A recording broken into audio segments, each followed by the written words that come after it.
Olá a todos, está no ar mais um episódio do meu podcast De Frente Comigo. É uma satisfação, uma honra, mais uma vez, receber a sua audiência do outro lado, viu, meu? Muito obrigado pela audiência de todos os episódios, porque toda semana eu venho trazendo temas aqui que tem impressionado e o povo tem gostado, viu?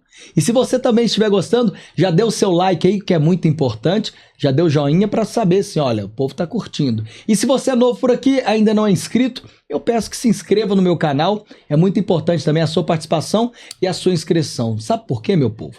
Hoje eu trouxe um convidado que é referência no estado e também no país inteiro. É um empresário de sucesso, que através do negócio dele, de um dos negócios dele, acabou sendo referência em todo o país. Mas calma que você vai descobrir já já quem é, e quem mora na capital conhece ainda mais, tá?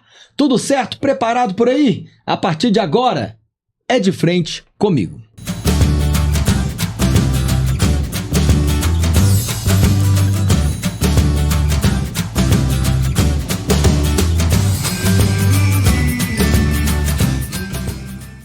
E sem muito rodeio, está de frente comigo aqui, Mário Valadares, o cara da Oiapoque, do Oiapoque. Prazer recebê-lo aqui, prazer, Mário. Viu?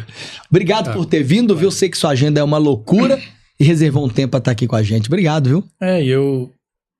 Eu sempre fui uma pessoa muito focada em trabalho, né, durante esses anos todos aí da minha vida, né, e empreender, né, e sempre me dediquei muito. E eu já estou numa idade onde a morte está mais perto do que o nascimento. Né? Acontece. Então você começa a refletir um pouco mais sobre a vida, né? E uma das coisas que eu acho que, para mim, assim, não vou dizer que é uma obrigação, mas é interessante, é tentar passar aquilo que eu vivi durante a minha vida, não só empresarial, mas também a minha vida de relacionamento com família, amigos. Então, é uma forma assim, não é uma receita de bolo, né? Cada pessoa tem um ambiente diferente, uma cabeça diferente.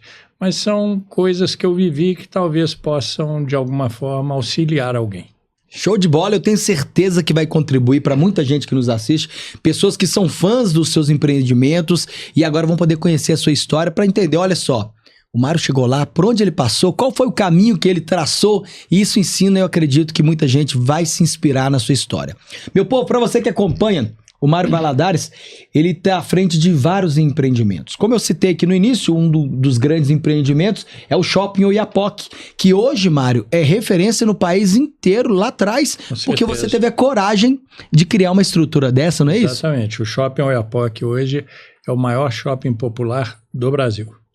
Então você tem em São Paulo, no Brás, alguns, você tem no Rio de Janeiro, no Saara, alguns também, mas o Oiapoque é o maior, eu diria assim, o mais organizado também. Né? Sem dúvida. Hoje eu posso dizer com clareza, o shopping é outra estrutura, né? E é um orgulho para mim, né, ter sido o idealizador e o fundador do Shopping Oiapoque, né? E outro dia eu vi um vídeo muito interessante, foi no primeiro dia do Shopping Oiapoque. Coincidentemente era aniversário da minha esposa, né? Eu até falei com ela que queria atrasar um pouco, porque a gente ia ter um evento de inauguração do shopping. Foi quando a gente fez a entrada dos camelôs que estavam ali na porta para as barraquinhas que eu construí dentro do empreendimento, né? E foi interessante que um deles filmou em vídeo, né, esse evento, né, e foi em agosto, né, de 2003. Caramba! 4 de agosto de 2003. E o bacana é que quando ele filmou, né, ele me entrevistando, eu falei, pois é, eu estou iniciando aqui um shopping popular, né, e eu acredito que nós vamos crescer muito, e aqui onde eles estão vindo eu vou fazer um estacionamento aqui em cima, e falei para ele, assim, em linhas gerais, tudo que eu iria fazer, e é o que está lá hoje. Caramba, já então, tinha assim, lá atrás a projeção de onde você queria chegar. De que como seria, não foi uma coisa gradativa, eu já tinha mais ou menos uma visão do que eu queria ali, sabe? E deu certo, obviamente, é tudo muito também por empenho, né, por dedicação. Na época existia só um shopping popular no Brasil, que era lá em Brasília, na época chamava Feirinha do Paraguai, ou Feira do Paraguai, uma coisa assim. E eu visitei lá, né, e tive algumas referências lá para poder aplicar aqui, né? Então, assim, o Shopping Oapoque eu tinha total certeza que seria um sucesso. E está sendo um sucesso até hoje. Exatamente. Obviamente, nós passamos por uma série de etapas, né? E agora, voltando um pouco, né? Eu nunca fui empreendedor de shopping, muito menos shopping popular, né? Eu comecei minha vida lá atrás como trabalhando na área de informática. Eu sou formado em ciência de computação. Peraí, então, na verdade, lá atrás você só queria uma lojinha de computador e vida que segue. Exatamente. E nunca imaginou que fosse para esse meio. Não. Que loucura. Exatamente. É interessante porque, assim, voltando um pouquinho, né? Eu joguei basquete no Minas, né? Eu morava ali do lado do Minas. E eu sempre tive aquela coisa de ser o melhor. Sempre, desde novo, né? Então, eu comecei a jogar basquete e falei, eu quero ser o melhor no basquete. Melhor jogador, tá Só certo. que a minha geração tinha Oscar, Marcel, Difícil competir. Adilson, Bira. Então, assim, o nível era muito forte, né? E uma vez, até numa seleção juvenil, eu fiquei no quarto com o Marcel, né?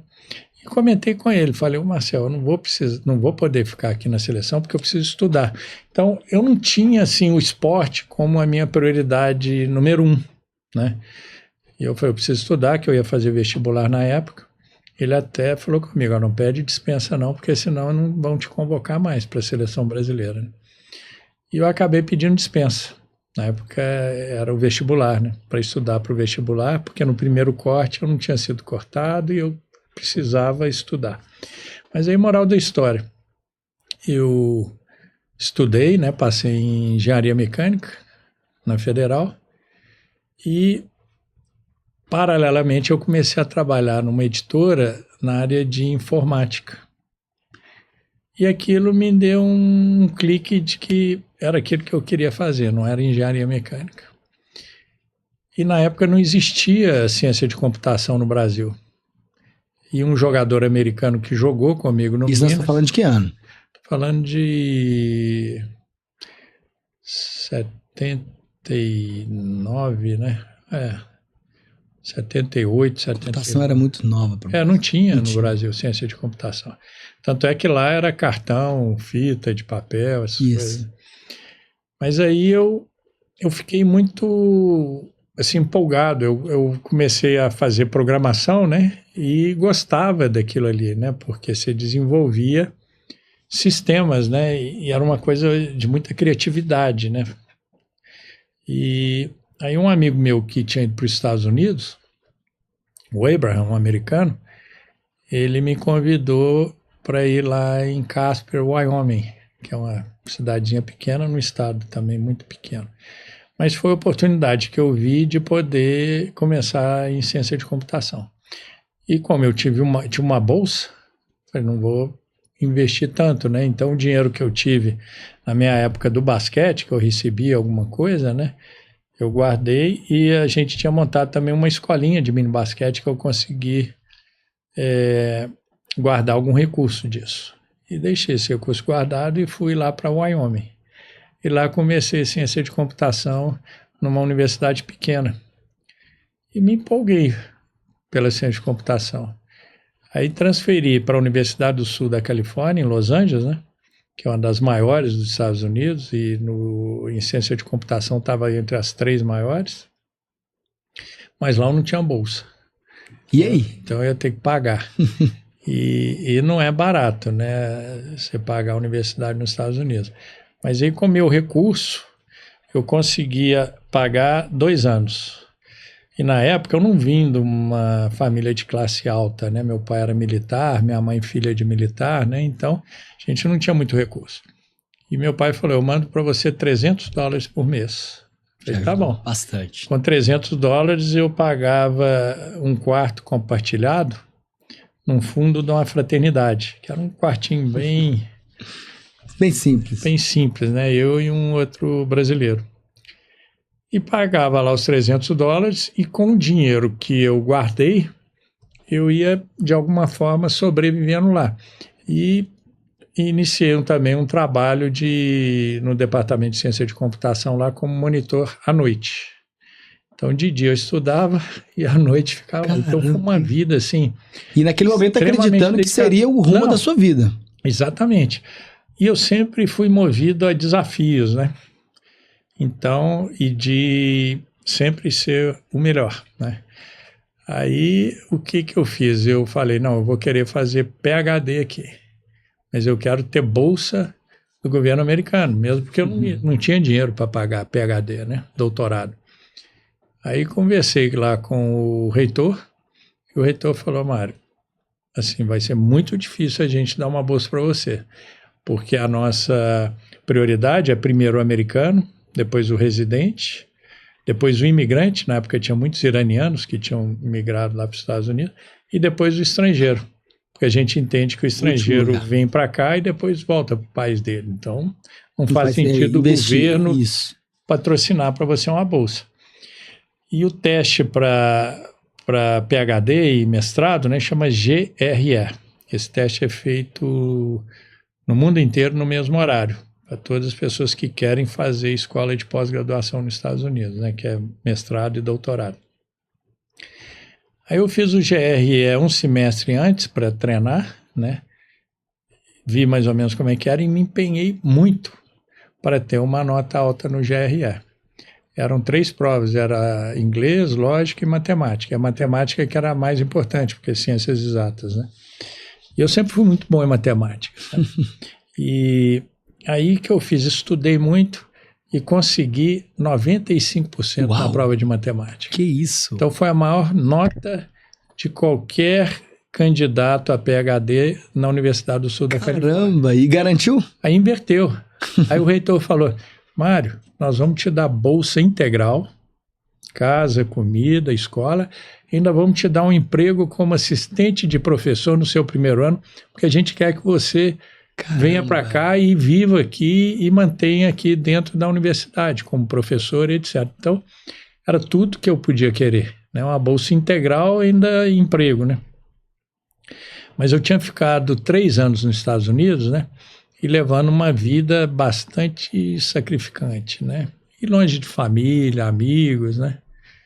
E, por exemplo, em Los Angeles eu fiquei 2 anos, não fiz nenhum amigo lá. Deu tempo? Não, primeiro eu estudava e... Rotina apertada. E ficava, né? E outra que o americano é muito materialista, né? O americano, ele não tem essa coisa que a gente tem de amizade de graça, né? O americano, ele tem um pouco mineiro é dado, né? É diferente. Exatamente. Eu sempre fui assim, né? Então, lá eu não fiz amigo nenhum. Aí voltei e aí saí com a minha família, fomos, né, passear e etc. Eu comecei a refletir se eu deveria voltar ou não.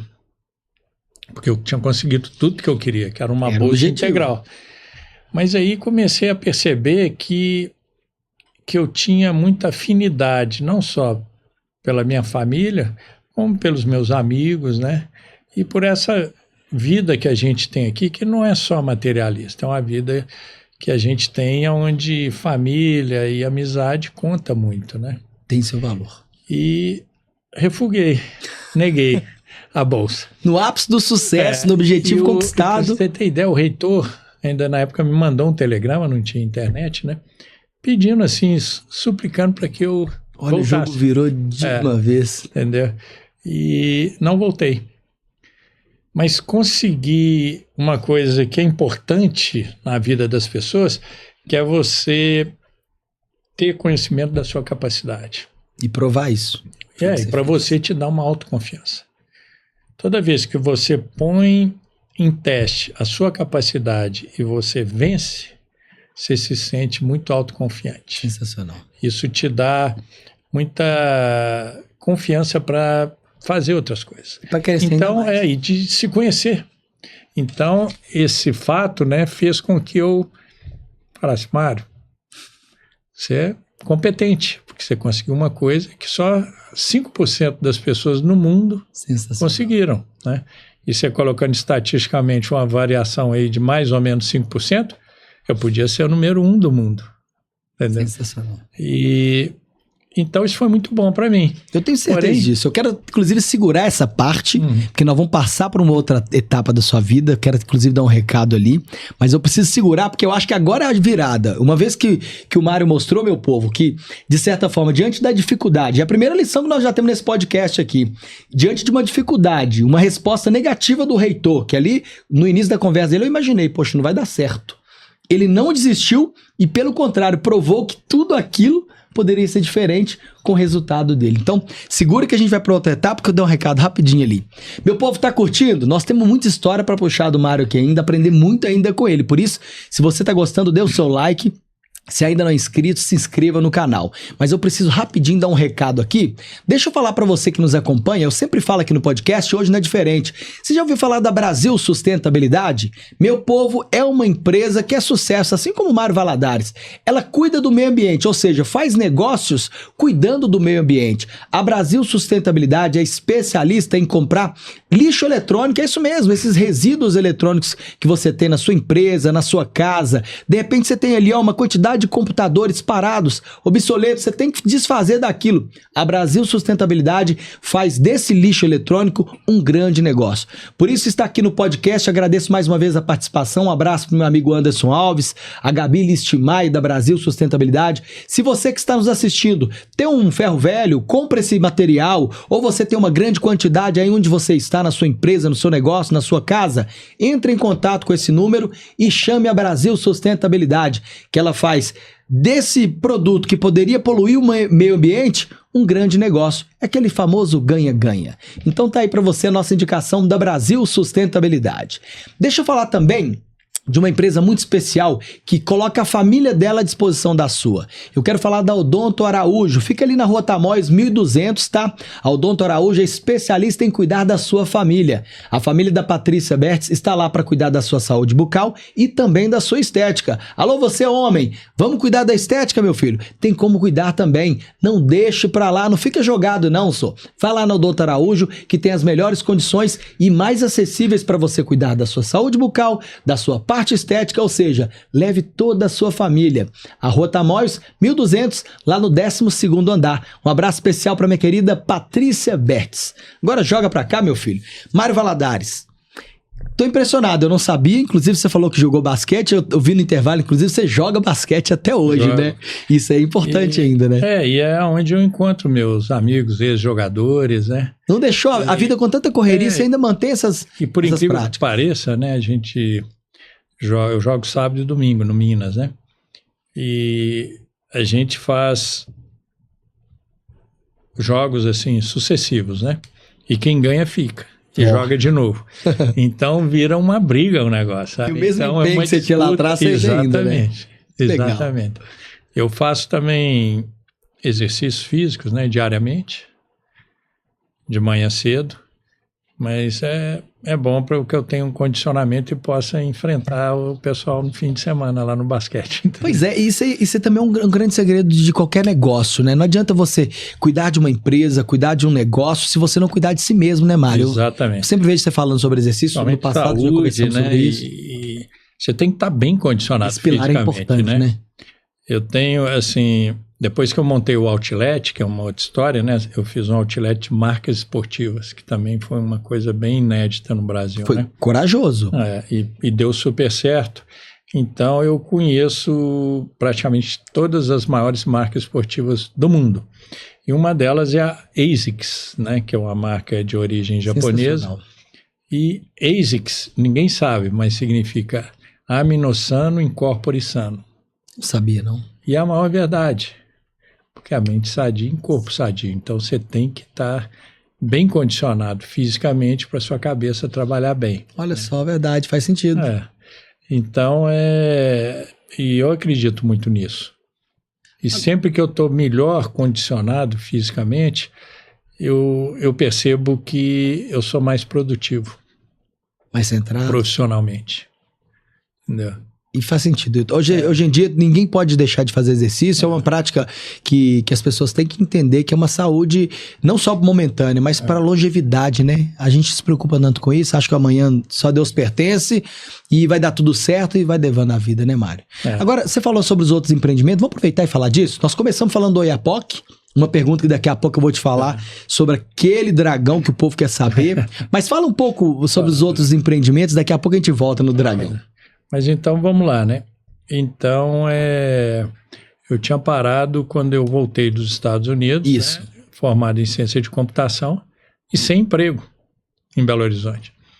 E, felizmente, eu consegui um emprego no Banco Mercantil do Brasil, porque eles iniciaram um sistema de processamento de dados, de gerenciamento de banco de dados, que ninguém conhecia. E como eu tinha essa expertise em ciência de computação, eu conhecia. Mas foi a única empresa que eu mandei meu currículo e me convidou para trabalhar. O Mercantil então, eu formado em ciência de computação, uma das melhores universidades dos Estados Unidos, né? Nos Estados Unidos eu conseguiria um emprego rapidamente, né?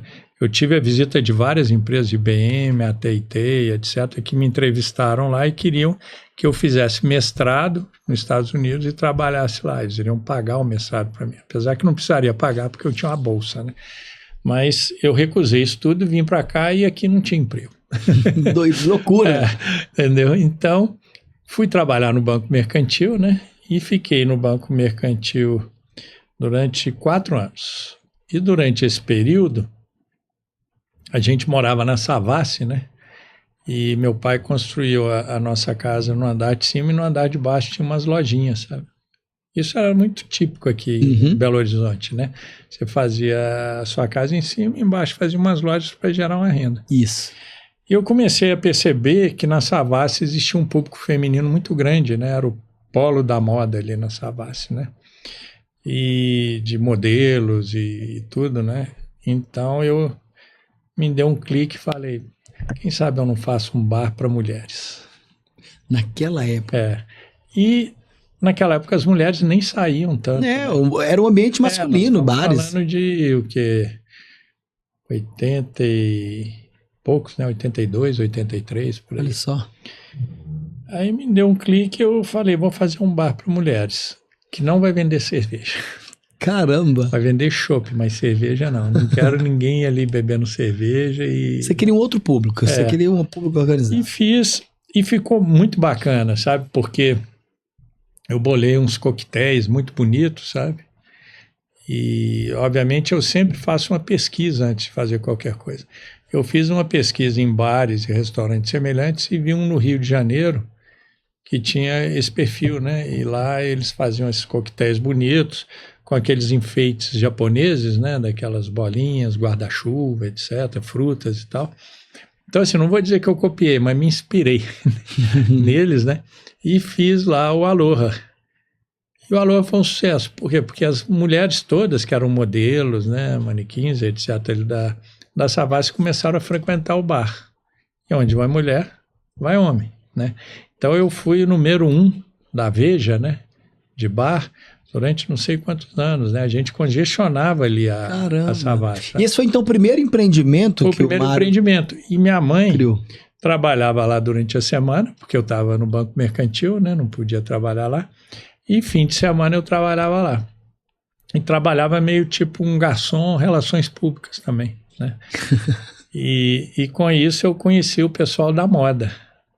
Arezzo, né? Os Birman lá, o Anderson, o Jefferson, né?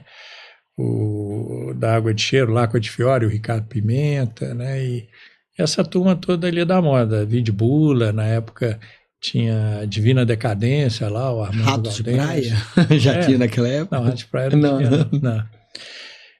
E aí me deu um clique conversando com eles, né? Eles tinham muita dificuldade com transporte. Eu nunca tinha mexido com transporte, mas conhecia eles.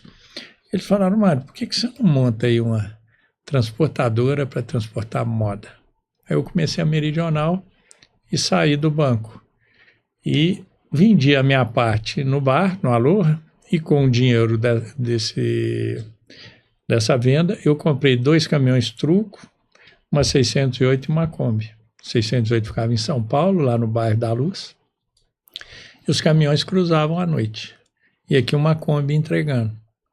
E comecei a transportar para Arezzo, Vidbula, Divina Decadência. Então, lá atrás, você Dentro de um negócio de sucesso, estou falando do bar Aloha. Eu comecei uma coisa que não tinha nada a ver com bar e nem com computação. Pois é, e aí no auge do sucesso do bar, você poderia ter acomodado, ficado que realmente estava dando um retorno, a família estava envolvida, mas ali ainda sua cabecinha foi pensando em um outro tipo de negócio, que aproveitando aquela ambiência. Mais, E no Aloha, né, eu fiz um projeto muito bacana, eu fiz uma academia de ginástica onde a gente morava, e lá no terraço eu ia fazer uma piscina e ali ia ser um clube privê, onde as pessoas tinham que ser sócias para frequentar o bar, frequentar o restaurante, chamava Upstairs, um restaurante no andar de cima, no outro andar academia e a piscina. Então, quer dizer, toda aquela população ali da Savassi, que era o polo da moda de Belo Horizonte, né, ia ter um lugar para ir na hora do almoço, para frequentar à noite, né, ou mesmo para fazer ginástica, e uma piscina para você poder tomar sol ali. Sensacional. Então esse era o meu projeto lá, era para fazer um clube privê. Porém, meu irmão era meu sócio lá, tá? E ele, assim, não tinha essa, vamos dizer, eu não vou chamar de apetite, mas essa visão de crescer e de empreender e de inovar, que é o mais importante. E também eu pensei, aqui eu estou meio limitado a esse prédio, né? Quando se eu montar uma transportadora, não, eu posso crescer para o Brasil inteiro. É uma coisa ilimitada. E eu tinha esse bom relacionamento no setor da moda, né? E comecei com uma transportadora da moda. Agora, o que me chama a atenção é porque você está dentro de um mercado, você pula para o outro, por mais que você faça pesquisa, você teve experiência fora do país, e é uma das coisas que eu percebo, igual você falou, eu inspiro em outros negócios. E é natural isso. Nós estamos falando de uma década que ninguém nunca te ensinou a desenvolver um plano de negócios, mas você já tinha um pensamento de pegar e se inspirar. E quando você vai para logística, você criou da sua cabeça a logística, caminhão para isso, a Kombi para fazer entrega. Mas na época eu visitei a Minas Goiás, que era a maior transportadora de Minas, né? E ali eu comecei a entender como que funcionava o transporte. Uma das coisas que eu vi é que o transporte de carga fracionada, pequenas encomendas, a rentabilidade é muito maior do que o caminhão de carga completo. Olha só. Então eu falei, vou montar uma transportadora de carga fracionada. E consegui ter esses meus amigos, né, que eu criei na época do Aloha, para começar a transportar comigo. Sensacional. Assumindo riscos, né? Porque já começou ali com um negócio limitado, de certa forma. Trazendo cargas importantes. Mas sempre eu me empenhei muito. Sempre, todos os dias. Sempre trabalhei sábado, domingo, todos os dias. Nunca tive folga. Não, e isso é verdade, porque eu percebi aqui, meu povo, pra você que me assiste, antes de começar o podcast, tô vendo o Mário falar aqui, não, vou marcar domingo, amanhã eu vou à reunião, vou fazendo isso aqui, eu pensando só no meu sabadão pra descansar, e o Mário tá aqui, ó, desembolando e fazendo. O segredo do sucesso é esse empenho, Mário? Por mais que você fala muito de família, eu sei que você tem sua reserva pra família. Mas olha, eu vou te falar, viu, aí voltando à história da Meridional, né? Então a Meridional eu não podia deixar dar errado. E eu falei, vai ter que ser... Eu sempre quis ser o maior e o melhor. Referência. Em tudo, né? Então eu falei, não, tenho que ser o maior. E ia para São Paulo, né? Ficava lá, hospedado lá no terminal de cargas, né? Mas começou a dar muito certo. E eu visitava as empresas pessoalmente. Eu não tinha um departamento comercial. Eu que vendia a Meridional. E muitas vezes até faltava um ajudante, motorista não, mas ajudante, eu já trabalhei até de ajudante lá, sabe? Fazendo entrega. E era até engraçado. Uma vez eu com um ajudante lá fazendo entrega, ele perguntando para o manequim, onde é que põe essa caixa, moça? Eu falei, vem com o manequim. Então, assim, tem umas histórias engraçadas da Meridional, sabe? Porque eu participava em todos os setores, né? Para conhecer a fundo o que é o transporte. Você entendeu a parte operacional, toda a parte. E o que eu observei? Que as pequenas encomendas, que são os mostruários, né? Ficava muito caro na época. Porque não tinha tabela igual tem hoje do Sedex, que cada caixinha é 15, 20 reais. Não. O frete mínimo era mais ou menos 70, 80 reais. Então, uma caixinha que vinha de São Paulo para cá, o cliente pagava 80 reais. Aí, o que eu fiz? Eu bolei uma tabela de pequenos volumes, chamava TPV. E foi um sucesso, porque naquelas pequenos mostruários, né, eu não ganhava tanto, mas quando vinha o tecido e vinha o produto acabado, eu tinha A compensação. um valor de frete melhor do que o mercado. Então a empresa cresceu demais. E além disso, eu fiz um projeto que ninguém nunca teve coragem de fazer. Eu fiz um projeto onde, se eu não entregasse em 24 horas, o cliente não pagava o frete. Caramba, que ousadia é essa, hein? Exatamente. Entendeu? Então, isso é para ganhar concorrência na época ou para ganhar visibilidade? E sentir segurança. Então, o cliente sabia, peraí, essa transportadora aqui, se não entregar em 24 horas não paga, eu vou começar a transportar com ele, porque eu preciso do meu produto em 24 horas. Era uma dor do porque povo? Moda, tinha muita gente atrasando na época? Não, o que acontece? Moda é perecível. Moda, você chegou, tem que vender, já tem a nova coleção, etc. Então, assim, é um produto que tem que ser entregue urgente. Eu lembro a Arezzo, por exemplo, né, da gente estar fazendo uma entrega na loja em 24 horas, né? Peguei na fábrica e entreguei no dia seguinte. E chegava na loja, eles nem conferiam, porque já tinha cliente esperando aquele calçado ali, entendeu? A demanda é muito alta. Então, essa coisa de garantir a entrega em 24 horas foi um outro diferencial que eu criei na época, que fez a empresa... liderou o mercado. Crescer. Então, a gente foi a maior empresa de Minas, né, de carga fracionada, e não fomos a maior do Brasil, porque o setor de transporte, né, uma outra coisa que eu vou colocar aqui, tá, para vocês, como outros setores, né, existe sonegação. Eu nunca soneguei, nada, zero, e nunca corrompi ninguém. Então, nunca entrei em nada que era até... É uma política americana, né? Você tem que ganhar dinheiro pagando impostos, né? E trabalhando corretamente. Se você não consegue ganhar dinheiro dessa forma, você não vale a pena ter esse negócio, entendeu? E eu sempre fui dessa política. Então, eu nunca soneguei e nunca corrompi ninguém. E o mercado de transporte tem muito os dois. Então, com isso, limitou muito o crescimento da Meridional, né, o nome da transportadora.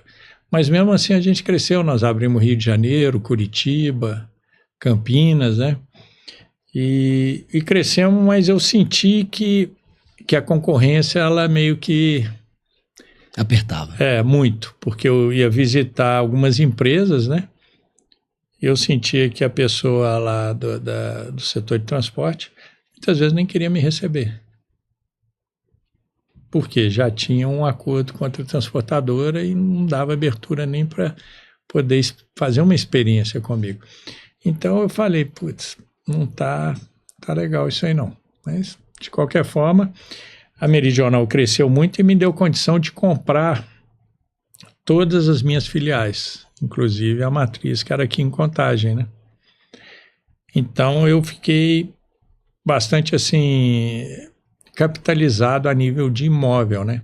E uma transportadora que não era a maior do Brasil, mas chegou a ser a maior de Minas e que dava lucro, né?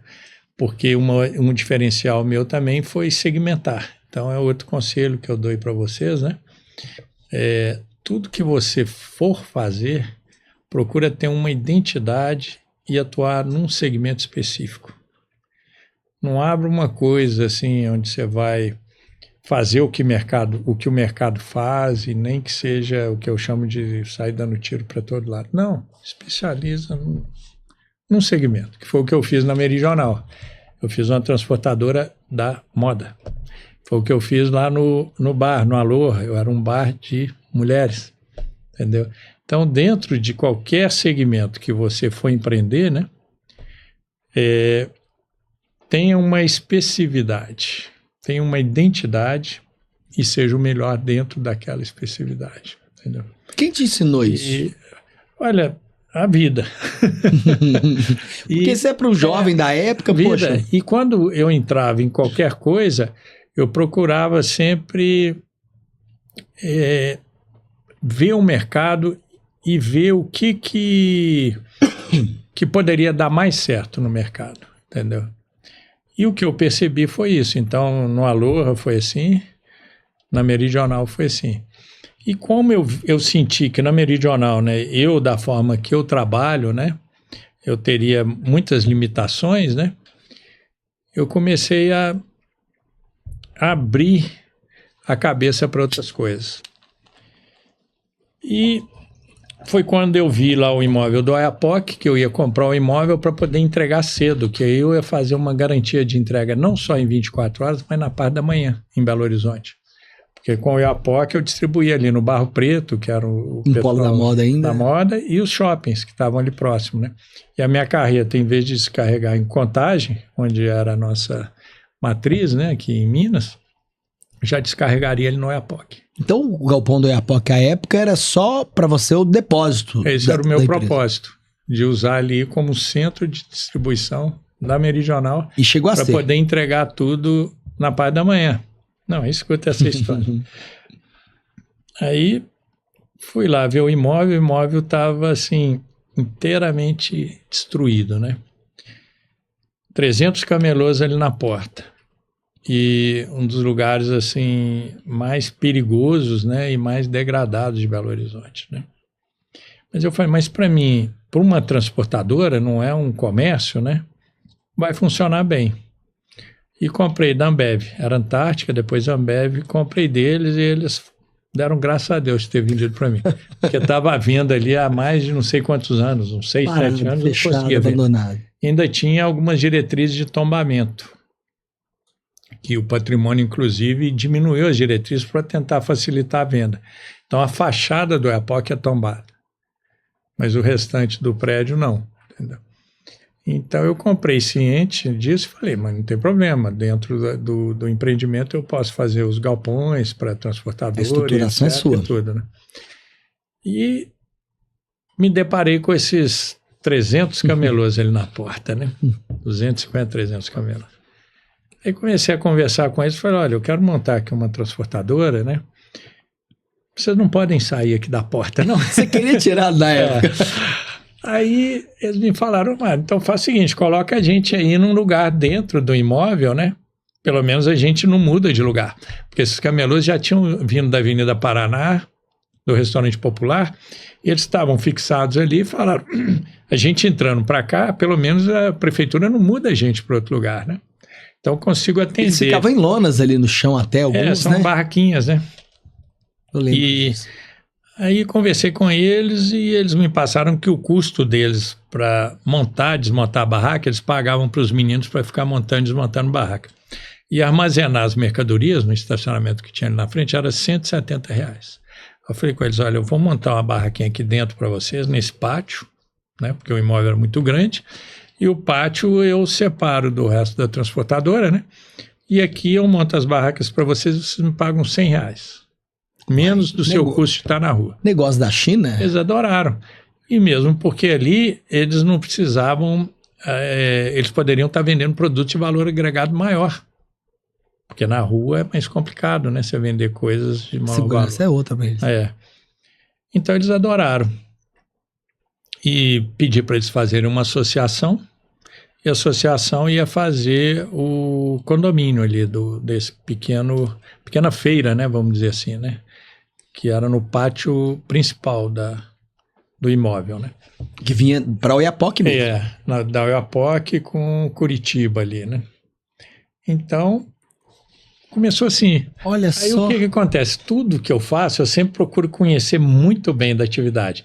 Então eu comecei a conversar com eles também para sentir como eram eles, como pessoas, né? E o que eu observei que eram famílias, não eram pessoas assim marginais ou mesmo ex-bandidos, não, eram famílias. Então tinha o pai, a mãe, e geralmente uma criança pequenininha, ou neném, sabe? E o pai ia para o Paraguai, comprava coisas com a chance de perder ou ser preso. Ou todos os riscos, Então, quer dizer, com muito risco, né? E vender. Eu falei, vocês têm muito mérito, porque só para fazer aquisição do produto já é uma coisa com bastante risco. Depois você ainda tem que vender, né? Então, eu vi que eles eram pessoas trabalhadoras, né? E pessoas de boa índole. Que na época era marginalizado, o camelô, aquela coisa toda, né? E muito que eu acho em função de que eles vieram de comunidades, né, de classe mais baixa, com pouca escolaridade, né? Uma parte deles não tinha nem segundo grau, então eles não tinham oportunidade de trabalhar com um emprego digno. Eu preciso fazer uma vírgula na sua fala, porque eu sou filho de camelô, meu pai a vida inteira foi vendedor de porta a porta, e assim eu cresci e tive oportunidade. E ali naquele trecho, eu não sei se eu já contei isso pra você, ficavam os camelôs no chão. Eu lembro que com 18 anos, eu tava tirando minha habilitação e faltou dinheiro. E eu tinha R$30 no bolso. Eu desci ali, ainda não era instituído o Shopping Oiapoque, mas comprei ali na época o ioiô da Coca-Cola na mão dos camelôs na lona. Eu comprei 80 centavos e vendia no semáforo. Ou seja, eu paguei minha habilitação. Então, já fui camelô. Vendi, tirei minha habilitação comprando ioiô da Coca-Cola ali na Oiapoque e vendendo na Rua Maura. Só parei ali mais pra frente quando eu tirei a carteira de fazer aquela atividade. Outras coisas eu vendi. Mas eu tenho muito orgulho pela oportunidade que eu tive. E quando você fala que ali a grande maioria são pais de família, são famílias, e eu fazia parte, de certa forma, indiretamente disso. Então eu fico feliz em saber que você abrigou esse povo numa época que foi uma ação ainda sem interesse comercial. Porque você quis ajudar, claro, a fachada da sua empresa, mas também, de certa forma... Iniciou assim, mas depois o que eu observei é que eu poderia, ajudando-os, fazer uma coisa muito grande, entendeu? Muito maior. Então, eu fui em Brasília, lá existia já houve um remanejamento dos camelôs para onde era o antigo Ceasa lá, e lá chamava Feirinha do Paraguai. Então eu fui lá, conversei com os camelôs lá, etc., e vi que dava para mim fazer uma feirinha aqui. Então fiz a feirinha com eles, né? E fiquei muito envolvido com eles, sabe? E passei a conhecê-los e ver que eram pessoas idôneas e muito trabalhadoras. Eu preciso investir nisso, que eu acho que isso vai dar certo. E já havia mudado a vida deles naquela época. Só o fato de ter entrado dentro do Oiapoque, eu estava até conversando agora lá com o pastor, né? Nós estávamos conversando com o Wilson. O Wilson, ele está lá desde o início, né? Então, quando eles entraram para dentro do Oiapoque, eram barraquinhas, né? De metalon, com lona por cima, né? Mas para eles já foi uma evolução enorme, porque o que aconteceu? Eles podiam já vender mercadorias com valor agregado maior. E outro ponto importante, que quando você está na rua, o cliente que compra de você, ele não sabe se você vai estar lá mais amanhã. Exato. Então ele não tem essa segurança. Perfeito. De que você é um comerciante, né? Você é um vendedor que vendeu, mas pode ser que amanhã você não esteja lá. E quando eles entraram lá para dentro, eles passaram a ter um endereço. Então a primeira coisa que eles fizeram, até conversei isso hoje com o Wilson lá, né, foi cartão de visita. Cara, que legal. Eles nunca tinham tido cartão de visita. Que legal, né? E os cartões de visita, como foi o primeiro cartão de visita, que eles passaram de ser vendedores ambulantes a serem lojistas, né? Era coisa assim... De outro mundo, né? De outro mundo. Tinha cartão lá que devia ter todas as cores possíveis, entendeu? Então, assim, eram os cartões bem diferentes, bem sugêneres, né? E... Então, foi um marco na vida deles, né? De passar vendedor de rua a ser um lojista, né? E ter o seu próprio ponto com um endereço. O Oiapoque, 165, loja tal. Sensacional. Entendeu? Então, isso aí já foi uma evolução enorme. Agora, o município começou a ver de forma diferente. Não, mas é isso. Aí eles passaram a comprar mercadorias com valor agregado maior e começaram a vender muito mais, tá? Paralelamente, existia um projeto da prefeitura, do Célio de Castro, para fazer remanejamento de camelôs para shopping populares. Isso já foi tentado em São Paulo, no Rio, nunca deu certo. E o Célio de Castro resolveu fazer aqui. O Célio de Castro morreu, o Pimentel era vice, assumiu e deu continuidade. E o Oiapoque já existia antes desse processo de remanejamento, né? E o Pimentel me chamou e falou assim: Mário, nós vamos usar o Oiapoque como referência para poder convencer os camelôs que estão lá no hipercentro e etc. Que dá certo, né? Que funciona shopping popular. Porque o Oiapoque vai ser a referência. Eu falei, tudo bem, Pimentel. Problema não. Ele, a Neuzinha era vereadora, né, do PT, e ele usou o Oiapoque como referência. E um dado interessante é o seguinte: Pimentel nunca foi político na vida dele, até nesse ponto, onde ele assumiu a prefeitura pela morte do Célio, né? Isso. E ele, nas pesquisas, né, para prefeito, o concorrente dele era o João Leite e a Maria Elvira. Eles tinham, tipo assim, 60% a 70% da tesão de voto. Da intenção. E o Pimentel tinha 5%. Ninguém conhecia o Pimentel? Nunca iria se eleger, né? Aí, esse projeto todo de remanejamento dos camelôs, que eu participei ativamente, inclusive eu comprei um imóvel onde era a Mesbla Veículos, entrei no projeto de lei, né, para poder receber camelôs ali. Teve o Chavantes, sim, Caetés e o Tocantins, que foi o imóvel que a prefeitura comprou, onde é hoje lá aquele, como é que chama? BH Resolve, sim, né? Sim. E então eram os 4 shoppings que eram populares. E o Oiapoque não. O Oiapoque era só a referência para os camelôs de que qualquer shopping que você fosse ia funcionar, como o Oiapoque está funcionando, né? E ele conseguiu aprovar, ter esses 4 candidatos e fazer, foi sorteio, né, dos camelôs para esses 4 shoppings. Os camelôs aceitaram ir e foram remanejados para esses 4 shoppings.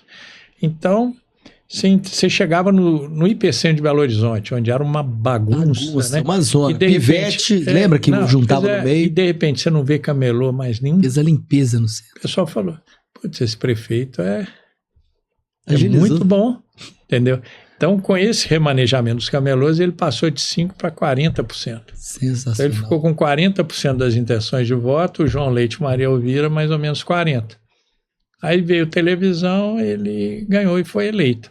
Então ele até brinca comigo, que ele fala que ele deve 20% da eleição dele a prefeito para mim, né? Eu não tenho dúvida. E eu falo com ele, ô Pimentel, você está enganado. É o oposto, você me deve 80% da sua Isso é verdade. Ele nunca iria se eleger se não fosse por causa do Oiapoque, né? Sensacional. E foi uma dor da população à época. E foi inédito no Brasil. No Brasil não tem nenhuma capital que não existam camelôs licenciados no Hipercentro. Todas as capitais têm. São Paulo tem uns 15, 16 mil, Rio de Janeiro uns 12 mil. Todas as cidades do Brasil têm camelôs licenciados no Hipercentro. Licenciados, ele tem uma licença para trabalhar no passeio, que é um absurdo, né? Que é uma área pública. Difere o código postal. Então, por exemplo, você anda lá na 25 de março, no Brás, é aquele monte de camelô ali no passeio, né? Você vai no Rio, lá no Saara, na estação ferroviária, é a mesma coisa. E Belo Horizonte não tem. Conseguiu. Belo Horizonte você tem licença para artesãos e deficientes físicos. PCD tem? Tem licença para poder trabalhar na rua. Mas camelô, não. Não existe camelô licenciado em Belo Horizonte. Então, assim, eu tenho um orgulho muito grande de ter participado desse projeto e ter dado condição de Belo Horizonte não ter camelôs licenciados no Hipercentro. E, de fato, precursor disso tudo. Então, isso foi muito bom para a cidade, né? E para o lojista, para o camelô. Muito bom, e para o camelô também. Então foi um ganha-ganha, né? Você transformou a vida dessas pessoas de certa forma, Mário, quando você acolheu elas.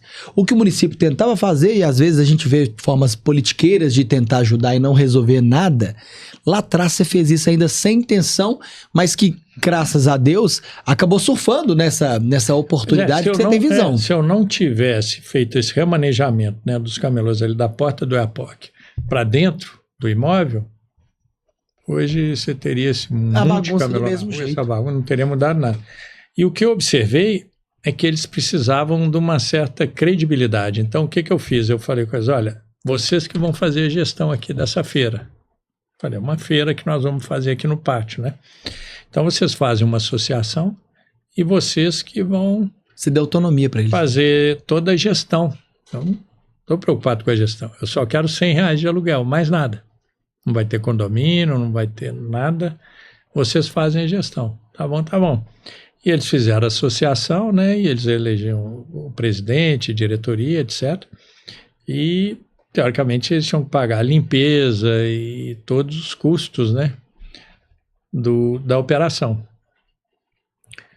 Porém, eles não pagaram para a associação. Nossa senhora, aquela confusão. Então eu meio que tive que assumir a gestão, esses custos, entendeu? E acabou que a associação se desfez e eu passei a assumir os custos, né?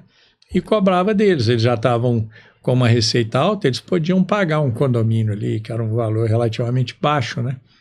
E para eles era melhor, porque eu fiz uma gestão extremamente profissional, né? Com segurança, limpeza, né? Fazia manutenção e etc, né? Organizou tudo. Organizei, ficou uma coisa muito bacana. E um dos diretores da associação eu chamei para trabalhar comigo, que é o Luiz Arthur, que é uma outra história. O Luiz Arthur era um camelô desde lá de trás, né? E era da associação e veio ser diretor do Oiapoque trabalhando comigo. Olha só. Porque o Luiz Arthur, ele era diferenciado dos outros camelôs da associação, sabe? Eu observava nas reuniões, né? Porque eu participava das reuniões da associação, que ele sempre tinha interesse em ver o shopping prosperar.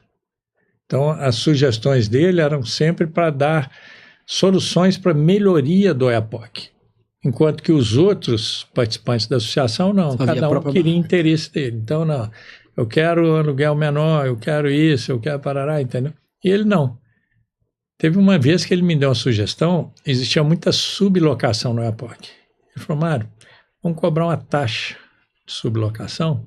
Eu falei, vamos embora, que aí nós acabamos com a sublocação. Virava uma bagunça. Aí começamos a cobrar essa taxa de sublocação. Como o Oiapoque já estava muito grande na época, alguns até pagaram e mantiveram a sublocação. E depois que eu chamei ele para ser meu diretor, ele falou, Mário, eu vou acabar com a sublocação. A sublocação é um câncer aqui para o Oiapoque. Tinha mais de 300 sublocações. Caramba! Era como se fosse um Oiapoque paralelo ao Oiapoque. E você não acredita, ele acabou com a sublocação. Ele chamava o sublocador, o sublocatário, colocava os dois assim na mesa e falava, olha, você que está trabalhando lá, o aluguel está em nome dele e você está pagando para ele, não está? Tá bom, a partir de amanhã você não vai mais pagar para ele, o aluguel eu vou passar para o seu nome e como uma contrapartida, você paga para ele aí mais 6 meses. Aí chegava para o sublocador, você aceita ou não? O sublocador falava, pasmo, né? Aí o sublocador falava, não vou aceitar. Não tem problema, eu vou te despejar então e vou passar para ele. Você quer ou não quer? O que você quer? Você quer um acordo ou você quer um despejo? E com isso ele chamou um por um. E eu participei de algumas reuniões. Foi pulso firme, e às vezes eram reuniões pesadas, sabe? Pulso e ele manteve aquilo ali e acabou com a sublocação no Oiapoque. Eu falei, putz, esse cara gosta mais do Oiapoque do que eu. Eu tenho que chamar ele para ser sócio, não diretor. E dei para ele uma participação do Oiapoque. Legal. E não é a participação do negócio, participação do imóvel, de tudo, entendeu? Legal. Então hoje ele é sócio lá, o Luiz Arthur. Que chique. E é um ex-camelô, né? Mas uma pessoa extremamente capacitada e extremamente empenhada. E ele já está lá como sócio, acho que tem 8 a 10 anos. E foi o período que o Oiapoque cresceu mais. Que legal. Agora, quando começou a se chamar Shopping Oiapoque? Foi por causa da avenida ali, a Avenida Oiapoque. Mas foi a partir do momento que você abriu e cedeu? Ou foi natural lá na frente? Não, foi quando eu abri, porque eu queria que as pessoas soubessem que a referência é a Avenida Oiapoque. Mas shopping mesmo? Falou que é um shopping. É, Shopping Oiapoque, mas não era uma feira, né? Lá no Mas já tinha um nome futurístico. É, Shopping Oiapoque, por causa da Avenida Oiapoque. Que legal. E foi, assim, uma experiência muito bacana. Então, assim, o que eu falo, né, para os ouvintes aí, né, é que duas coisas, né? Uma, quando você vai empreender, né, você tem que ter bons parceiros, pessoas juntas com você que vão, né, te dar a condição de crescer. Número 1. Talvez quando você comece como micro, pequeno empresário, você não vai ter um parceiro. Aí você vai ter que dedicar muito, que foi o que eu fiz na Meridional lá atrás, né? Eu fui sozinho me dedicando muito. Operacional à gestão. Mas no caso do Oiapoque eu já tinha uma condição financeira melhor, então eu trouxe parceiros, né? E o Luiz Arthur foi um parceiro excepcional para mim, né? Isso é uma coisa. E outra coisa que eu sempre falo, né? Que tem muitos empresários, né, que falam, olha, eu fiz isso, eu fiz aquilo, eu tive essa visão, eu tive aquele direcionamento e fui muito bem sucedido, porque eu trabalhei muito, sou muito competente, muito inteligente, etc. E uma outra coisa que é importantíssima chama-se sorte. A fator sorte conta? Sorte. Porque eu comprar um imóvel com 250 camelôs na porta e começar ali um shopping popular, é sorte. Eu não criei o Oiapoque. O Oiapoque foi uma necessidade de tirar da rua. Então, eu chamo isso sorte. Eu nunca bolei um shopping popular. Foi por consequência de precisá-los tirar da rua e colocá-los lá no pátio, entendeu? Então, Mas a sorte sozinha não conta, porque Não, ela traz. exatamente. A sorte que você deu de ter camelôs com fonte de renda na porta. Mas quando naquele primeiro momento da associação não ter dado certo, você poderia ter desistido. o mesmo assim, por um outro lado, né, eu tive a coragem de comprar um imóvel que ninguém queria, que estava à venda há muitos anos. Local marginalizado. Exatamente. Então, isso conta também, coragem, né? Eu lembro uma frase do Ayrton Senna, né? Que ele fala, olha, eu sempre tive muita sorte na vida, mas você pode ter certeza, a sorte está do lado das pessoas talentosas. É isso aí. Essa frase define, eu tenho certeza. E eu achei interessante essa frase dele, igual quando ele dirigia muito bem na chuva, né? E às vezes ele estava lá atrás, começava a chover. Ele era o diferencial Aí dele. ele saía passando todo mundo, quer dizer, foi uma sorte ter começado a chover, né? Mas ele era talentoso. Se não tivesse habilidade. Então, assim, a sorte ajuda, porque eu vejo várias pessoas competentes, né, que poderiam ter se tornado grandes empresários, mas de repente não tiveram sorte. Então, assim, eu sou muito claro nisso aí, sabe, Thiago? Competência é importante, dedicação muito importante, mas tem que ter um fator de sorte ali junto. Sensacional. Agora, Mário, eu quero falar ainda da sorte nossa que você está aqui também contando a sua história. Muita gente falou assim, ô Pablo, se você for entrevistar o Mário Valadares um dia, pergunta a ele que raio daquele dragão em cima do Oiapoque. Pois vamos lá. Que é aquilo ali? Deixa eu perguntar sobre isso que eu tô curioso também. Que é outra sorte. É verdade? Vou te explicar a história do dragão.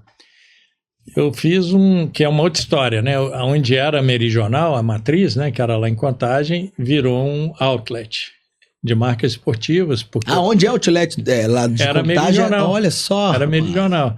E lá no Oiapoque ia ser um centro de distribuição da Meridional. Que nunca foi, na verdade, né? Lá nem foi, mas lá em cima não. Eu cheguei a funcionar como outlet e Meridional junto ali durante um tempo, né? E lá foi até interessante, porque foi uma sugestão do Robles, da Elos. Elos é uma marca que eu transportava. Chiquérrima. E um dia ele foi lá buscar uma encomenda, né? Um mostruário. Falou comigo, Mário, esse lugar aqui é bacana, porque tem muito carro que passa aqui na porta, não está tão longe de Belo Horizonte, né? Por que você não faz um outlet aqui? E ele que deu a sugestão para fazer um outlet. Sabe? O que já era comum fora do país, né? Era comum. E no Brasil tiveram duas experiências que não deram certo. Foi um outlet no SP Market e um no Shopping D.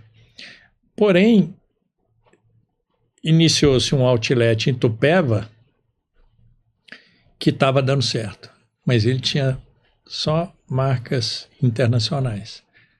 Aí eu falei, eu vou fazer um outlet aqui, vai chamar só marcas internacionais. Olha só. Essa era a ideia inicial, entendeu?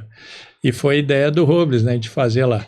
Mas aí, vamos lá, aí fiz o outlet e o Só Marcas cresceu muito. E eu comecei só com marcas esportivas.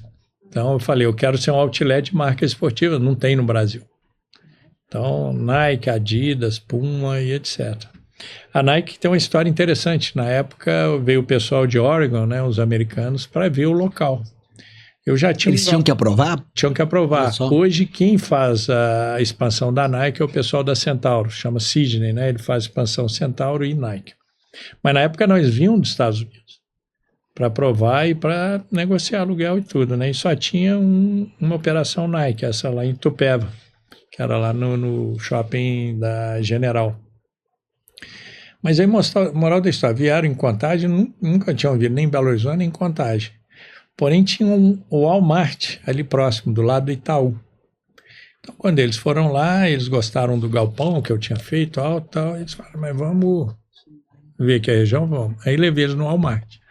Aí chegou no Walmart, tem um Walmart aqui? Eu falei, tem, então não precisa fazer estudo de viabilidade. Porque o Walmart é uma empresa americana. Quer dizer, se o Walmart está aqui é porque aqui é viável. É aprovado. E aprovaram. E na época não existia aluguel percentual. Aí o americano chegou para mim e falou assim, ó, eu vou pagar 3,5%. Aí eu falei com ele, 3,5% mais condomínio e mais fundo de promoção? Ele falou, isso. Apertei a mão. Na hora. Fechado. Olha a sorte aí. E hoje, para você ter ideia, a Nike paga 3% total. Aluguel, condomínio e FPP. Esses 3,5% mais condomínio e FPP dá mais ou menos 6%. É o dobro do que hoje a Nike negocia, entendeu? Porque na época foi um dos primeiros, né? Sim, sim. E foi um sucesso a Nike. Sensacional. Ela foi número 1 de vendas do Brasil muitos anos, a Nike lá de Contagem. Mas aí eu vou chegar no Dragão aí, começamos a crescer, né? E apareceu uma oportunidade de comprar um imóvel do lado, era uma antiga fábrica de redutores. Eu comprei um imóvel e como eu já tinha a maioria das marcas lá, grandes, né? Falei, não vai agregar nada para mim colocar outras marcas, elas vão pegar carona com as marcas que eu já tenho aqui, que são grandes e que geram fluxo, né? Então eu fiz lá uma vila gastronômica grande. Essa vila é incrível, essa eu gosto. Vila Costa Resende? Resende Costa. Resende Costa, isso. Que é meu sobrenome, mas que é o sobrenome do Inconfidente, José Resende Costa, que eu vou contar a história dele depois para você. Aí fiz a vila e conversei com o cara do Magic Games, que faz parques no Brasil inteiro, é o maior de parques do Brasil inteiro, né? Chama Ricardo. Falei, vamos fazer um parque aqui? Falei, vamos fazer uma vila dos dinossauros aqui. Eu falei, vamos embora. Colocou vários dinossauros lá, uma piscina de bolinha, uma opção de coisa, né? Roda gigante, etc. Então eu fiz a vila e o parque, né? Aí, um dia conversando com o Ricardo, né, ele falou assim, Mário, eu importei um dragão da China e não tem lugar para colocar. Inclusive, eu até te confidenciar, ele pegou fogo e, assim, a pele dele, né, não tá muito legal. Escamou um pouco. Aí eu falei, ô Ricardo, me vende esse dragão, eu acho que eu tenho um lugar para colocar ele, eu arrumo ele. A gente põe mais, né, arruma a pele, arruma tudo e eu quero pôr ele no lugar. Você me vende? Ele falou, vendo. Aí me vendeu o dragão. Do nada comprou um dragão. Aí comprei o dragão e coloquei lá em cima do Airpark, o dragão. E é um sucesso. Sensacional. Então esse dragão eu comprei do Ricardo, do Magic Games, né? Que é quem tem lá o Parque dos Dinossauros. Que são também o mesmo perfil do dragão, né? A pele é um material tipo uma lã de vidro, né? Mas é tudo chinês. Então esse é um dragão da China mesmo? Da China, veio da China. Que legal, um achado. Mas ele comprou esse dragão e não ia pôr em lugar nenhum. Pensa só, vou comprar um dragão, onde que eu coloco um dragão? Então você quer comprar? E pelo seguinte, o que acontece? Eu observei, né, quando eu ia expandir o outlet, eu não tinha lugar para expandir. Então eu comprei um imóvel da Itambé, falei, vou fazer o outlet aqui, um imóvel grande, do lado ali da Itambé, um quarteirão para cima de onde é hoje o outlet. Porém, os lojistas falam, não, nós não queremos sair daqui para lá, não. Você se vira aqui. E deu a sorte de comprar esse imóvel do lado novo aí. E fiz também, verticalizei um pouco sua marca, né? Comprei também esquina e fui aos poucos crescendo ali, né? E então, assim, lá nesse imóvel que eu comprei, lá da Itambé, né? Eu observei que ali tinha vocação para automóvel. Então eu fiz lá o shopping de automóveis, né? O auto-shopping do avião. O famoso shopping. Aí eu vou chegar no avião e vou chegar no dragão. Aí o que acontece? Eu sempre gostei de comprar imóvel em leilão. Esse imóvel de Contagem, onde era transportadora, eu comprei no leilão do Bradesco, entendeu? Então eu sempre fico olhando leilão de imóveis. Um dia eu estou olhando lá, leilão, tá lá, leilão da massa falida da VASP. Opção de aeronave, né? Boeing, não sei mais o que e tal. Aí tá lá, Boeing, 16 mil reais. Eu falei, Boeing? Enorme, 16 mil. Vou comprar esse Boeing. Nem pensei onde ia colocar, mas falei, vou comprar o Boeing, né? E entrei no leilão, o Boeing foi arrematado por 60 e tantos mil reais. Puxa vida. O primeiro, mas tinha outro. Tinha outro Boeing. Boa. Esse estava aqui em Confins, esse outro estava em Guarulhos. Aí eu falei, não, esse segundo eu vou arrematar. Aí foi até uns 70 mil, 60 e tantos mil, pumba. Arrematei o Boeing, fiquei muito feliz. Funcionando esse Boeing? Falei, não, só carcaça. Só carcaça, né? Não tem nada, nem turbina não tinha. 70 mil reais. Não é possível. Um Boeing 737-200. Nossa, né? tá doido. Enorme. Aí, falei, pô, fiquei muito feliz. Falei, agora, como é que eu vou buscar esse Boeing lá em Guarulhos? Então, para buscar ele em Guarulhos, só pensou em comprar, ele depois... teve que desmontar ele, montar e trazer para cá. Ficou no dobro do que eu paguei para ele. Mas o que eu fiz? Eu coloquei o Boeing lá nesse imóvel. E lá eu comecei a fazer feira de carro, então eu chamava a feira do automóvel do Boeing, entendeu? E falei, vou montar aqui um shopping de automóvel. Aí fiz o prédio, o Pitágoras me consultou para ir para lá, eu levei o Pitágoras, aí veio o Apoio, veio Pets, Americanas e outros, e meu projeto do shopping de automóvel foi ficando para lá. E o Boeing lá parado lá no fundo do imóvel. Aí fiz no primeiro andar e falei, eu vou verticalizar.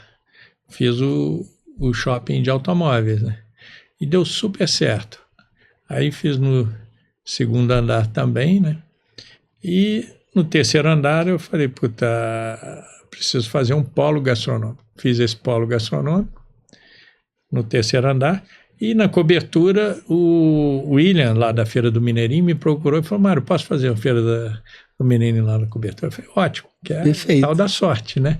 Porque o Mineirinho e o Mineirão tinham sido privatizados e pediram para ele sair de lá. E ele tinha a Feira do Mineirinho lá, quantos anos? 15 anos, 20 anos. Então eu falei, pode trazer para cá. Então ele pôs a Feira do Mineirinho lá em cima, né?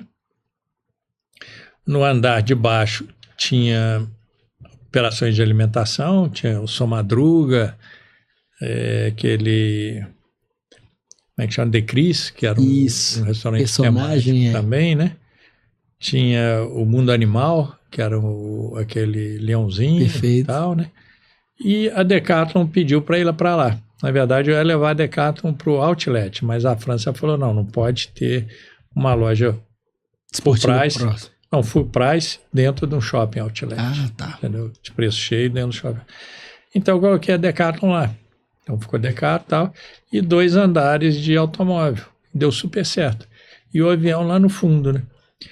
Aí eu falei, quer saber? Eu vou pôr esse avião lá em cima. Entendeu? Aí eu arrumei um guindaste de 20 toneladas.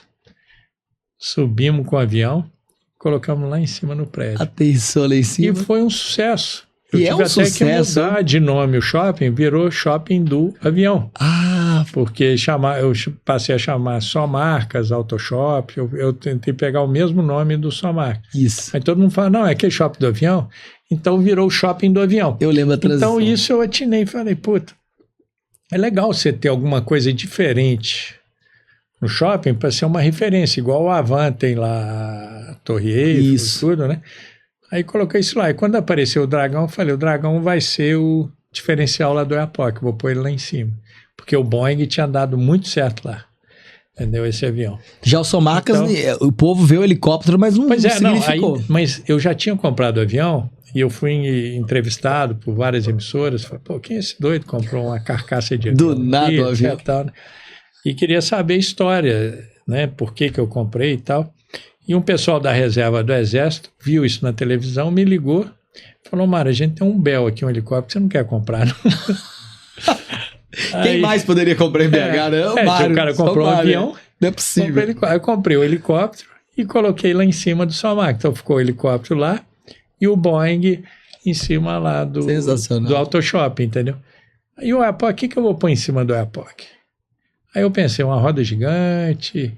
Tem que pôr alguma coisa lá. E quando ele me falou do Dragão, né, o Ricardo lá do Magic Games, eu falei, vai ser o Dragão. Então tem lá o avião, tem aqui o helicóptero, lá vai ser o Dragão. Sensacional.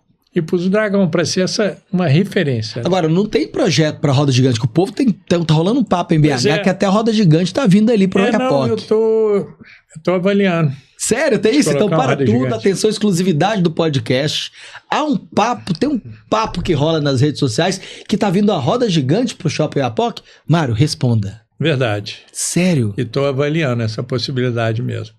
E vai ficar muito legal, porque o Oiapoque, ele tem muita visibilidade, quem passa ali na contorno, né? Isso. E ali é o caminho para Antônio Carlos, para Silviano Brandão e etc, né? Tem muito fluxo ali. Uma roda gigante ali ia ficar muito legal. Gostei disso aí. Mas aí sabe o que eu fiz? Eu fiz um teste e comprei uma roda gigante e coloquei no outlet lá em Guarulhos. Eu tenho um outlet em Guarulhos, lá na Dutra, que é o mesmo modelo do sua marca. E pus a roda gigante lá para ver o que ia acontecer, né? Aí o que eu observei? Ela dá muita visibilidade, dá uma referência, e a criança está passando de carro com o pai e falou, pai, ó, roda gigante ali, entendeu? Não é nem que ela vai andar na roda gigante, mas vê e cria uma certa curiosidade. Coloca atenção naquele local. E deu muito certo lá em Guarulhos, entendeu? Apesar que era pouco usada, mas deu muita visibilidade para o local, para ser uma referência. Tudo bem que hoje o Dragão é uma referência. Se não tivesse, fosse só a roda gigante, talvez fosse até melhor. Os dois vão ser, talvez eu estou vai virar Disney do centro, né, da cidade. Mas lá em Guarulhos eu coloquei, lá na Dutra, né, em cima legal demais, do outlet que eu tenho lá em Guarulhos, e funcionou muito bem. Ideia gigante. Não foi só a roda gigante, pus também uma montanha-russa. Caramba! Então corre risco de pegar montanha-russa também no centro da capital. E essa montanha-russa é um espetáculo, porque eu fui com a minha filha Amanda, né, que você conhece, numa feira de entretenimento, lá em Orlando, né, que é o lugar onde tem a maioria dos parques, né, de entretenimento. E na feira tinha essa montanha-russa, que é uma montanha-russa que o carrinho roda 360 graus, sabe? Ela é bem diferente. E estava lá, e era uma fábrica italiana, conversando com o italiano, né? E a Amanda é bem animada, ela é mais do que eu até, né? E a Amanda falou com ele, você não quer vender essa montanha-russa aí? A Amanda já teve iniciativa. E a montanha-russa, como estava na feira, ela falou, tá aqui na feira já, vende aí pra gente a montanha-russa. Para uma montanha-russa, você acredita? Caramba, então já existe a montanha-russa. Sim, ela está lá em Guarulhos, lá no instalada em Guarulhos, que legal. Então, a ideia da montanha-russa ainda está em análise, tá? Mas para o topo do Oiapoque seria a roda gigante e montanha-russa. Caramba, gostei dessa ideia. Ô Mário, o tempo tá voando, nós estamos partindo para a reta final do nosso podcast aqui. Tem muita coisa, nós vamos ter que fazer parte 2 da sua história, que eu tô achando, não vai dar tempo não. Não vai dar tempo nem de contar nem do trem de ferro que tá dentro da vila, que eu vi lá também, que é uma outra história. O vagão foi do Getúlio Vargas e outro do Juscelino Kubitschek. Sensacional, sensacional. Compramos lá da rede ferroviária. Ó, vai pensando aqui o seguinte, ó, como eu tô na reta final, eu quero que você me conta, então, fazer um resumão pra gente aqui, de toda a sua trajetória. Claro, a gente contou um pouco dela aqui, uma partícula bem pequena, mas eu quero que você faça um desfecho, principalmente para quem nos assiste, para aquelas pessoas que, como você mesmo disse, a sorte, ela ajuda, é parte do processo, mas ela não vem sozinha. Ela tem que vir com a perseverança, com a resiliência, empenho, né? com o empenho. Eu queria que você deixasse uma mensagem. Observação. Né? Quando eu montei lá o Auto Shopping, né? O shopping de carros, que hoje a gente é o maior de Minas, mas vamos ser o maior do Brasil. Estamos já com 38 lojas. O Shopping do Avião é o maior de Minas Gerais? De carros. Né? Uau! É onde tem mais lojas de carro em Minas Gerais. Sensacional. E vamos ser o maior do Brasil. Então, quando eu montei lá, o que eu fiz? Eu entrei na Associação de Proprietários de Auto Shopping e rodei o Brasil inteiro olhando. Então, você fazer esse trabalho de pesquisa é importante, né? Quando eu montei o Oiapoque, eu fui em Brasília, visitei lá a feirinha do Paraguai, né? Então eu sempre, no caso da Meridional, eu visitei a Minas Goiás. Nunca tirou no escuro. Você ter sempre uma pesquisa grande no mercado, do que existe no mercado, para você pegar uma ideia aqui e outra ali e juntar essas ideias do que está dando certo, né? Isso é importante, entendeu? Então o que eu dou de sugestão é isso, faça uma pesquisa, e não só pesquisa, hoje, internet, etc., mas física. In loco. In loco. Segura, que eu quero que você faça desfecho, mas eu preciso dar um recado rapidinho lá. Meu povo, tá gostando da história do Mário Valadares? Um grande empreendedor, uma pessoa de grande sucesso, e o sucesso não vem por acaso. A sorte não aparece do nada. Resiliência, trabalho, competência, disciplina, são vários fatores que nós aprendemos aqui hoje. Falando em disciplina, você já está inscrito aqui no meu canal? Se não tiver, se inscreva aí. Ajude esse canal a se propagar cada vez mais para que possamos trazer mais histórias como essas do Mário Valadares. E se você já é inscrito, meu muito obrigado. Mas antes, deixa eu dar um recado especial aqui, deixa eu falar mais uma vez da Brasil Sustentabilidade. Você já conhece a Brasil Sustentabilidade?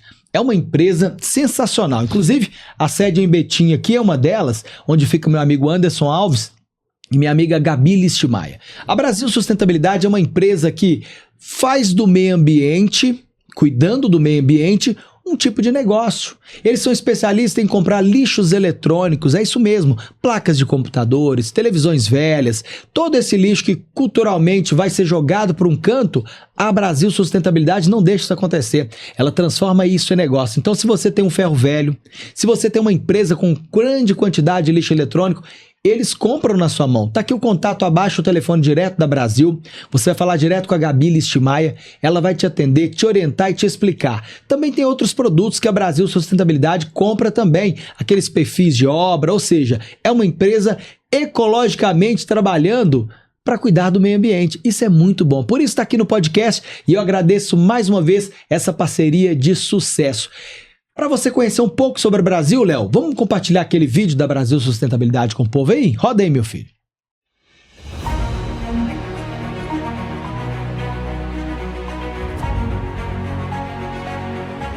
Desde 2014, a Brasil Sustentabilidade se consolidou como uma das principais referências no mercado de destinação de resíduos com metais preciosos. Com sede em São Paulo, mais de 250 colaboradores e presença em 15 unidades distribuídas pelo Brasil, a empresa se consolidou como referência nacional no setor. Através de soluções inovadoras e um sistema de gestão estruturado, conquistamos o mercado brasileiro e estabelecemos parcerias estratégicas com países como Estados Unidos, China, Alemanha, Japão e Malásia. Nosso propósito é claro: dar vida aos resíduos por meio de soluções inovadoras, promovendo a destinação correta e o bem-estar ambiental. E seguimos com um objetivo comum: ser referência em soluções ambientais sustentáveis para a gestão de resíduos no Brasil, reconhecida pela alta performance.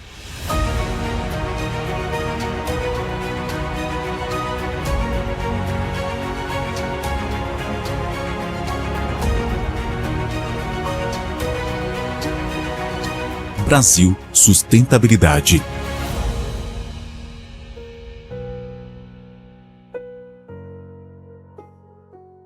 É isso aí, meu povo, essa é Brasil Sustentabilidade. Ó, eu não posso encerrar também sem falar da Odonto Araújo, tá? A Odonto Araújo é patrocinadora desse podcast, por isso eu convido a você que quer cuidar da sua saúde bucal, a você que quer cuidar da sua estética, atenção homens, cuide da sua estética também, tá? Vamos quebrar esse tabu?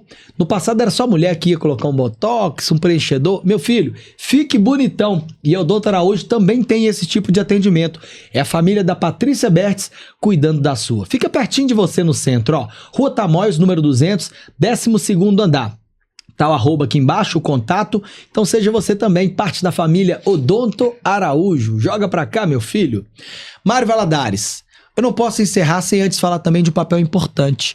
O Mário, de muito trabalho, de uma trajetória incrível de sucesso, hoje tem se dedicado ainda mais a projetos sociais. Nós falamos nos bastidores, eu queria que você falasse sobre isso. Pois é, e é o que hoje eu estou priorizando muito, entendeu? E são projetos sociais de oportunidade. Como eu dei oportunidade para esses camelôs, né, se tornarem empresários e lojistas, né? Eu agora não, já há algum tempo eu tenho esse projeto que agora está crescendo muito, né?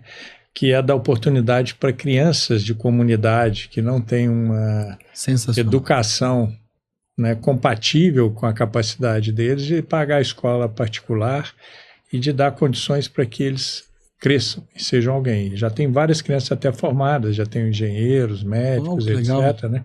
Do Taquaril, que foi onde eu iniciei o projeto, só que hoje eu tenho ele em vários locais e estou crescendo e quero fazer boa parte do que eu recebo hoje, da minha receita, dedicada para projetos sociais. Então, você que está escutando aí o podcast, se você tiver algum projeto social que valoriza criança, principalmente criança, tá? Crianças de classe social baixa e que querem oportunidade de terem uma educação melhor e crescerem na vida, eu estou disposto a ajudar. Sensacional, parabéns. Ô Mário, Obrigado. ó, foi incrível poder conhecer um pouco da sua história, entender um pouco da sua trajetória e principalmente entender também que além de um empresário de sucesso, é uma pessoa humana que é uma das qualidades que eu admiro muito. E parabéns, continue assim, espero que você possa ainda ajudar mais milhares de crianças. Mas pra gente fechar naquela câmera ali, o que você diria hoje pra pessoa que tem um negócio, que não tá dando certo na vida, que tá tentando aos trancos e barrancos, que talvez nunca acredita que pode chegar onde você chegou e talvez você nem sabia que chegasse hoje? O que você encerraria dizendo para essa pessoa? Vamos lá. Tem um diferencial no seu negócio. Eu vou dar um exemplo aqui. Você tem um carrinho de pipoca. Não venda pipoca como todo mundo vende. Põe essa pipoca colorida, põe um saquinho com pinturas, desenhos, né? Põe alguma decoração, uma flor dentro do saquinho de pipoca. Então tenha sempre um diferencial. E trabalho.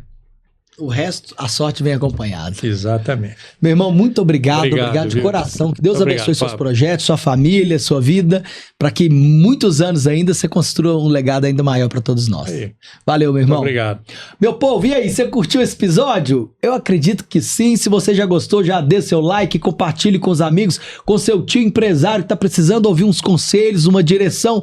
Manda lá que é muito importante, viu?